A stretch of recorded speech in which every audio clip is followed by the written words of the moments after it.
จะเปิดอย่าเลิก อย่าก้มติดหลังหมด กับสบายดีเจ้า มันจะเชื่อ อ๋อผ่าน ใส่ โลก เชื่อ คน นั้นใส่ลูก รูปคนโลกคนหลายคนก็นะจ้าหลายคนก็แนะนำว่าอำลาตัดผมขึ้นดีอีกโดยจ้าตัดขึ้นเอาสูงๆเลยจ้าเดี๋ยวพี่น้องเรื่องอันดราม่าเมื่อคืนเนาะตอนถ่ายคลิปอันกินเขาวล่าสุดนะที่นางแสงมาปิ้งเป็ดนะว่าเรื่องอันว่าเรื่องเสือน่ะ คนซื้อเสือนะมันบ่แม่นแบบมีแต่บ่าวเสืออำมาลาบ่เคยเห็นเว้าแบบบ่สุภาพกับเพิ่นนี่แม่สมัครอำมาลาเอิ้นเพิ่นก็มีแต่บ่าวเสือหรือว่าบอกหลานบอกเด็กๆเอิ้นไอ้เสืออีหยังประมาณนี้นางบ่เคยเอิ้นบักเอิ้นกูบ่ได้ก็บ่ได้ว่าใส่คำหยาบปานนั้นจ้านางบ่ได้ใส่คำหยาบกับที่นางว่าบักเสือน่ะคืออันน้องพญายสร้างก็ซื้อเสือน้องพ่อนางวันนี่นะพี่น้องที่เพิ่นตายอยู่สวรรค์เขตนะที่มานั่งเว้ากับนางแสงอยู่ปิงเป็ดอยู่นี่ละอะไรน้องพญายสร้างน่ะก็เป็นกระเทยคือกันนี่แหละเมื่อก่อนน่ะนางกับอันบักเสือนะสิว่าอะไรเป็นเสือนี่ไรจะเข้าใจผิดอีกพังหลายๆรอบแน่พี่น้องอันนางกับเพิ่นน่ะเคยอยู่น้ำกัน เคยเปิดร้านเสริมสวยอยู่น้ำกันอยู่ในบ้านนี่แหละนางก็มันเป็นลูกมือนางหนาพี่น้องนางเปิดร้านเสริมสวยแล้วนางนำมาซอยนางมาจากกรุงเทพ ลูกติ่งนี่แหละ นางมาจากกรุงเทพแล้วนางมาซอยนางอยู่นี่อยู่น้ำกันหลายโดนเลยอยู่น้ำกันหลายเดือนอยู่แล้วช่วงนางตายเนาะนางตายแล้วที่นางวันขึ้นไปกับอันพ่อเพิ่นแหละกับพ่อยังสร้างแหละนางก็บ่ได้มีโอกาสไปเยี่ยมไปยามเพิ่นทำบ่มีโอกาสได้ไปงานเพิ่นซ้ำเมื่อวานนี่ก็คิดว่าสิไปอยู่ตอนแรกนะคิดว่าเขาแจกเขาเนาะแต่นางว่าสิไปว่าสิชวนบ่เสือขึ้นไปแล้วว่าบ่เสือไปก็ไปว่ะแล้วนางน่ะโทรไปหานางวันว่างานน่ะแล้วนะบ่ว่าแล้วเก็บของแล้วเลยบ่ได้ไปจ้ะเคยอยู่นำกันก็จังใดแต่เวลาเฮามันบ่นั่นก็บ่ได้ขึ้นไปเบิ่งไปงานเลยหลายคนเม่นที่ดราม่าดูว่านางน่ะพูดจาไม่เพราะว่าหยังนะคนละอย่างเลยพี่น้อง ละเสือ คนละเสือเด้อจ้าเด้อซิมเบอร์เอิ้นบักบ่ให้เกียรติกันอย่างประมาณนี้นะเพราะว่ากับน้องตาสร้างนั้นรุ่นเดียวกันเป็นหมู่กันที่นางเอิ้นบักนั่นบางเทื่อมันก็เอิ้นว่านางน่ะบักบอนอย่างประมาณนี้นะ พี่น้องเข้าใจนะฮะตามนั้นจ้ะตัดผมจ้าให้นางเฒ่าตัดให้ก็ตั้งใจไว้แต่ดุนแล้วว่าอยากตัดขึ้นสาธุเพื่อพ่อเนาะเพื่อพบพ่อเจอแต่สิ่งดีเข้ามาในชีวิตสาธุแน่ที่บดีก็สตาร์ททิมออกไปจ้านะคะ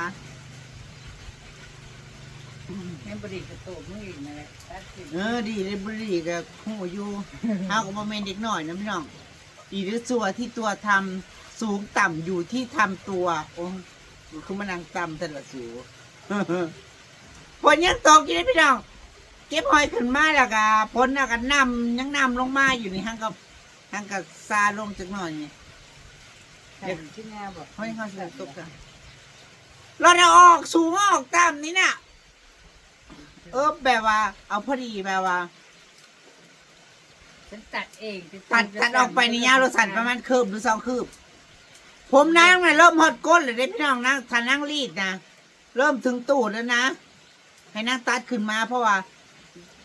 มันแหลมนะพี่น้องก็แบบว่าเวลาเฮาไดหรือว่าทำผมเนาะก็เสียมันโกบนะ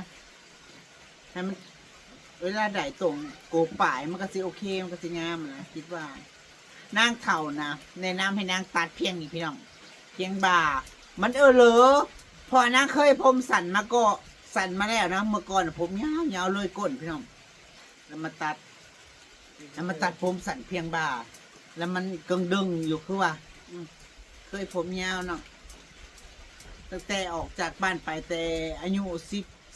14ลงกรุงเทพกับปล่อยผมยาวเลย ตอนแรกก็หัวโปกค่ะ ตอนแรกก็หัวโปกยังเด็กน้อยอยู่ ไปทำงานอยู่ปากคลองตลาด ครั้งแรกในชีวิตที่ลงไปกรุงเทพแบบไปทำงานอยู่ปากคลองตลาด อยู่ร้านอาหาร เอาไปเดี๋ยวมันไปกินผักคือ บ่อยู่ร้านอาหารตามสั่ง แล้วก็ออกจากหันแล้วก็ไปอยู่อันโรงเรียนพญาไม้โรงเรียนเล็กนะพี่น้องแล้วก็ไปอยู่หันอยู่คาราโอเกะก็อยู่ในช่วงกลางเว้นเนี่ยพอเขาเห็ดซองกะเนาะกลางเว้นขายกับเขาวส่งตามตลาดพญาตลาดผ้า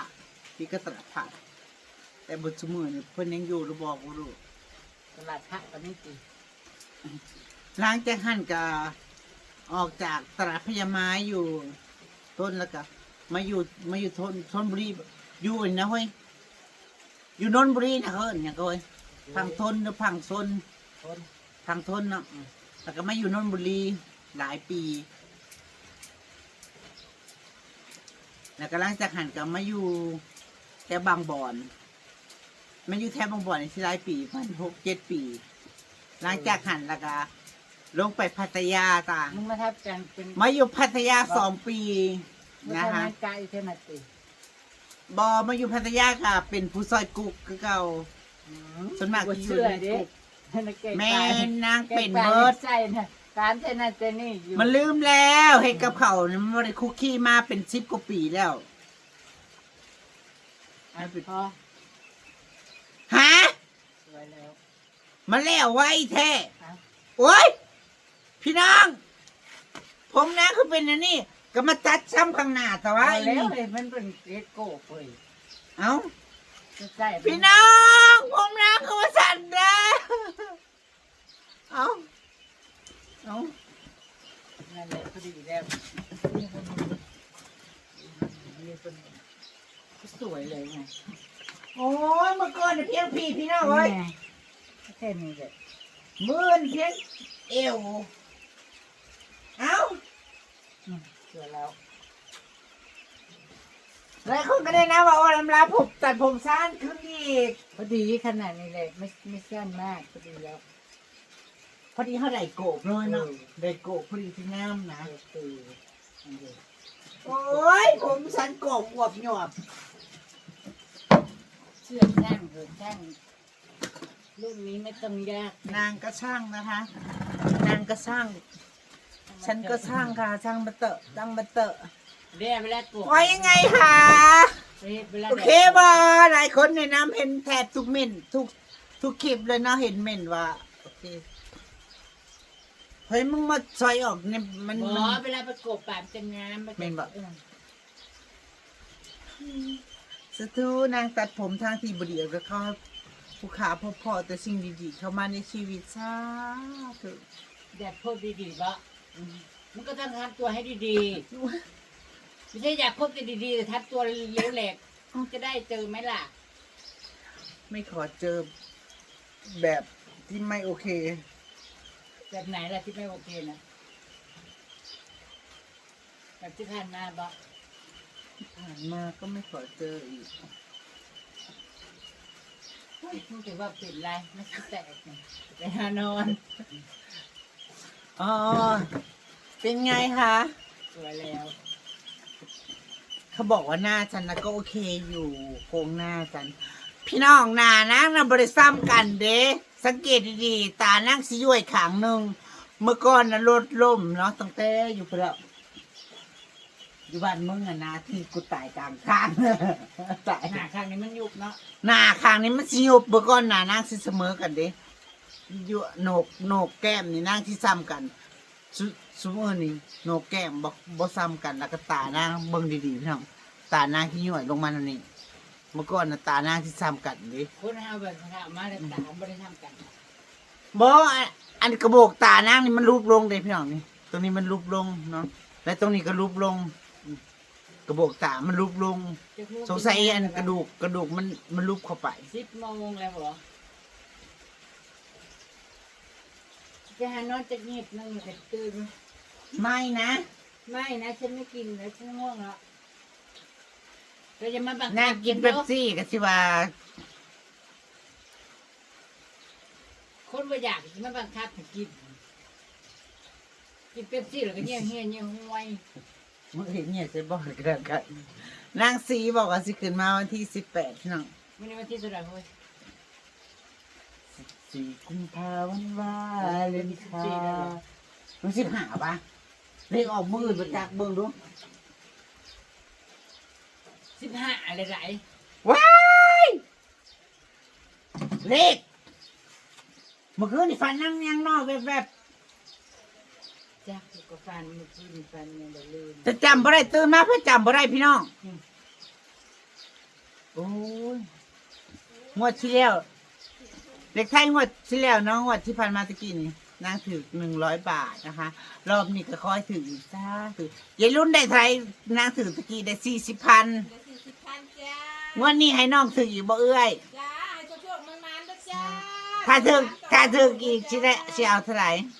อู้บ่หลายดอก อย่าบอกไปก่อนเนาะเดี๋ยวตกปา พ ก อให้มันมาในเพลงนะจ้า เมื่อคืนฟันแล้วตื่นมาฝัน เลิ ลื ก ม เศร้าหนึ่งครั้งได้ยุติประเดี๋ยวนี้นะ โอเคอยู่ โอ้ย โอเคอยู่นี่ตัดผมมึงแน่ไอ้นั่งเข่าตัดผมให้โอเคบ่เนี่ย สวยงามเหรอจ้า เอื้อยฉันปากหวานหวาน ขอบคุณค่ะสวัสดีพี่น้องแต่คนพักส่วนมากก็ปลูกพักเสริมพักบัวหมักพริกปลูกข้าวโพดเต็มบ่ละเฮือนน่ะ เจ้เศร้าเพิ่งได้เศร้าจ้องโอ้ยเปียกเปื้อน โอเคงามพี่นะ งามเลยจ้า กับงามเลย แต่ นะ ตาในพวนน้ำบ้านน้ำเมืองอยู่เอื้ เล อย ยจะดอกจ้า โอ้ย มานี่ดอกจ้า ไม่เข้าปรารถนาจ้ะ เลยมึงเป็นไง สิมาโจ้มือจ้าเอาน้ำตาลมาก่อน ฮะ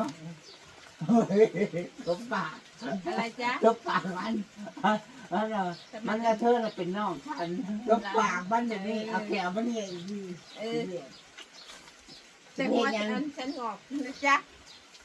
สิไปให้โจ้มือจ้าหนึ่งไว้อยู่หนนาโจ้มือเอาขึ้นแต่ให้หน้ามือ ให้ เท้า เราบบ ว ว ช ช มาอื่นนะ เฮ็ดบ่เป็นจ้าบวชมือนะ ให้บวชยังไง โอเคนะคะ ตัดไข่ตามคำคอเลยเด้วยพี่น้องเอ้ยผมนางนี่ ช่างนั้นได้จะงาน มันสากันสิง่ายเนี่ยเนาะอันน่ะอุยไอ้เนี่ย ทำกูนี่ง่ายพอดีเลยทำกู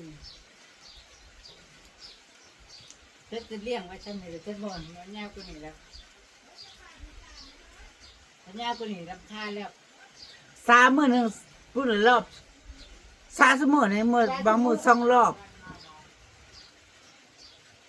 ตาทุกวันนะจ๊ะมันง่ายเลยมัน